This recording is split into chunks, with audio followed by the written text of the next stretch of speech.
আসসালামু আলাইকুম।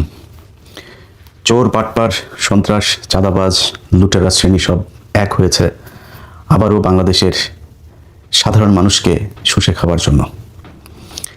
5ই আগস্ট দেশের মানুষ যে স্বপ্ন নিয়ে, যেই আশা নিয়ে, আকাঙ্ক্ষা নিয়ে এই দেশ স্বাধীন করেছিল, জীবন দিয়েছিল, ঠিক আগের 1971 সালের 16 ডিসেম্বর এবং 1975 সালের 15 আগস্টের মতো একইভাবে বিজয় ছিনিয়ে নিয়েছে এদেশের সেই এলিট শ্রেণী নামে যাদেরকে আমরা চিনি, সেই শ্রেণী।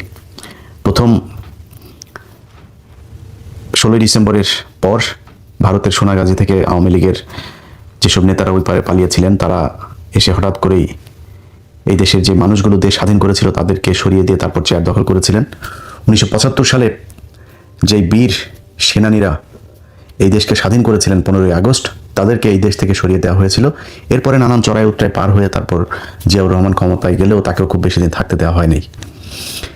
তারপর থেকেই চলছে এই দেশের সাধারণ মানুষের উপরে, এটা কি বলবো, এটা নির্মম একটা পরিহাস এই দেশের, এই জাতির ভাগ্যে।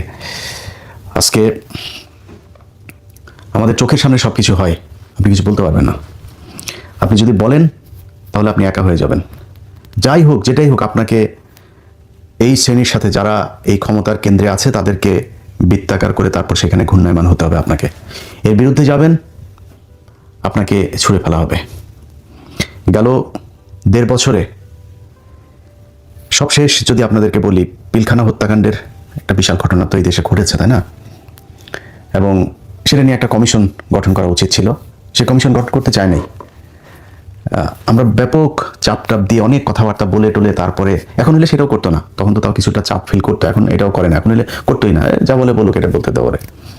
এখন তখন করেছিল, করার পরে দেখেন এই যে সময় চেঞ্জ হলো, কমিশন একটা রিপোর্ট দিয়েছে, সেই রিপোর্ট তারা প্রকাশও করে না, সেই রিপোর্ট অনুযায়ী কোনো ব্যবস্থাও নিচ্ছে না।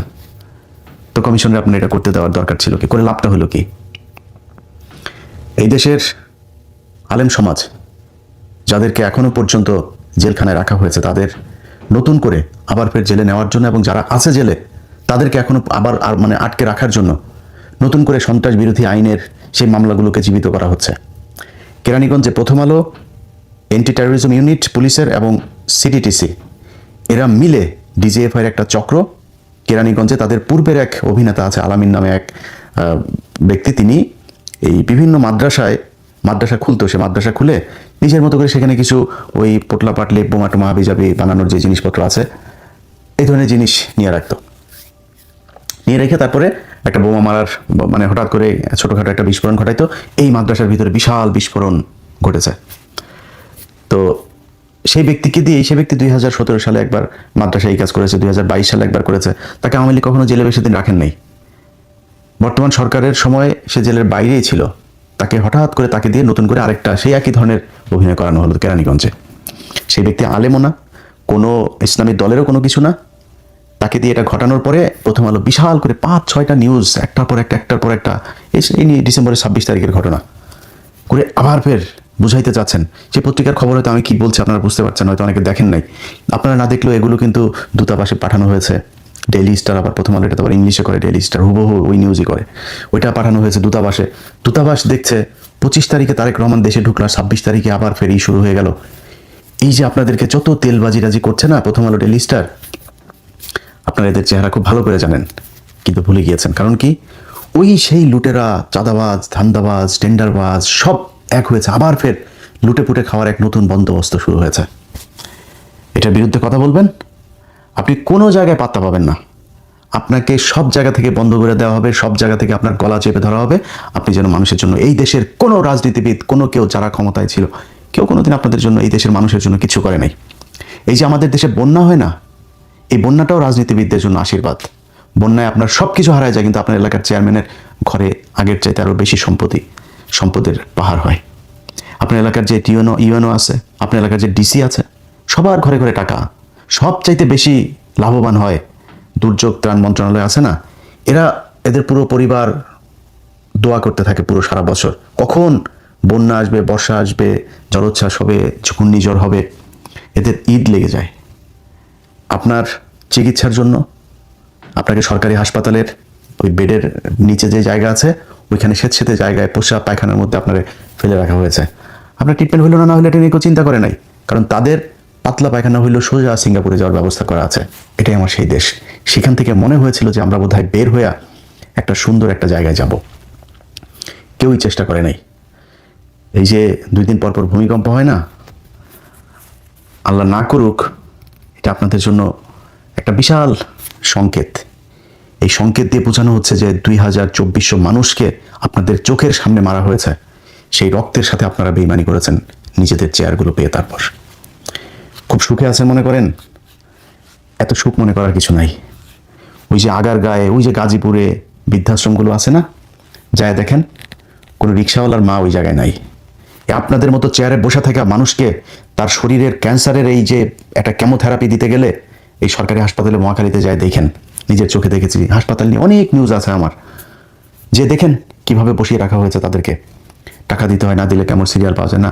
ঢাকা মেডিকেলে একটা ছোট্ট একটা বেডের জন্য কত কান্নাকাটি, এর তদবির ওর তদবির, নানা তদবির ছাড়া কেউ এখানে যা থাকতে পারবেন না, ট্রিটমেন্ট নাই। এই যে মানুষগুলি ওইখানে এই কষ্ট দেন না, কষ্ট দেওয়া নিজে সিঙ্গাপুরে ট্রিটমেন্ট নেন, এই জন্য আপনাদের বাবা মাদেরকে যায় এই বৃদ্ধাশ্রমে থাকতে হয়। যান, আমি ইন্টারভিউ নিতে গিয়েছি, আমি প্রতি বছর মা দিবস বাবা দিবস এগুলোতে দেখতে যাইতাম।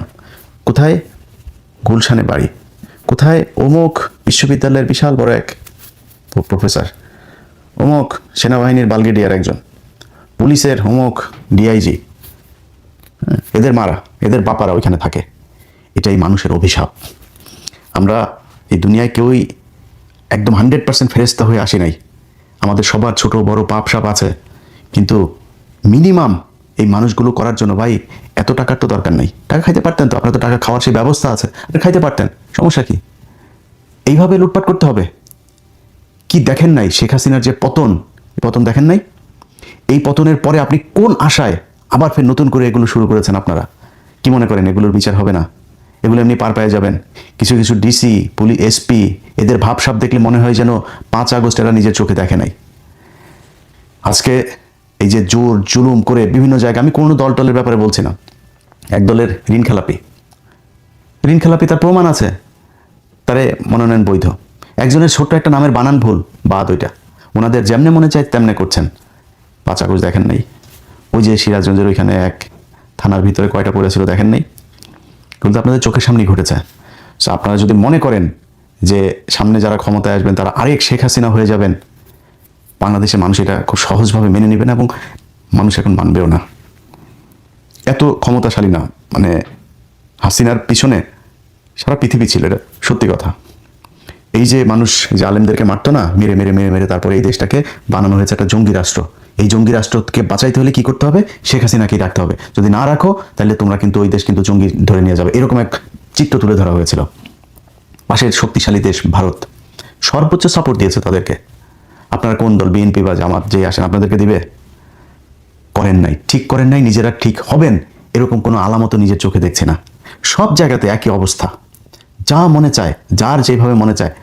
এই কয়দিনে কিছু জিনিস দেখলাম, শিক্ষা হইল যে যাদের ক্ষমতা আছে, ধরেন পুলিশের একজন অমুক বিশাল বড় এক অফিসার, ওনারা নিয়ে কিছু করতে যাবেন, আপনারা ফোন দিবে সেনাবাহিনীর আরেক অফিসার, সেনাবাহিনীর ওনারা নিয়ে করতে যাবেন, দিবে বিশাল বড় এক ব্যবসায়ী। সব একই চক্র। শুনবেন না, ওই সেনাবাহিনীরটা শুনবেন না, পুলিশের বিরুদ্ধে বলতে গিয়ে পুলিশেরটা, ব্যবসায়ীর বিরুদ্ধে শুনবেন না, ওই ব্যবসায়ী খাবে আপনার কাছে, পুলিশেরটা শুনবেন না, তাহলে সেনাবাহিনী। মানে আপনাকে এই চক্রের ভিতরেই থাকতে হবে। এই চক্র থেকে বের হবেন, আপনার জীবন শেষ। আপনি জীবনে কোনোদিন শান্তি থাকতে পারবেন না। বহুত কিছু ভাই, এই যে দেখেন না, এই যে জুলাই যোদ্ধা, এই যে সুরভি নামে এক মেয়েকে আপনার করা হলো, মেহেদি নামে একজনকে আপনার গ্রেপ্তার করা হলো। গতকালকে আমি বাংলা ভিশনের নিউজে দেখলাম, সেই নিউজের মধ্যে লেখা যে ওই এক জুলাই যোদ্ধা, তাকে খুঁজে পাওয়া যাচ্ছে, নিখোঁজ জুলাই যোদ্ধাকে পাওয়া গেল মাদক নিরাময় কেন্দ্রে। তো আমার কিউরিওসিটি জাগলো যে আসলে ঘটনাটা কি হয়েছে এখানে। আপনারা এবার খোঁজ নিয়েন, যারা এনসিপির ভাইরা আছেন, কারোর পক্ষেও নাই, ভাইয়ের বিপক্ষেও নাই, ভাই বলে টোলা আর কারোরে খেপাইতেও চাই না, কারোর আমি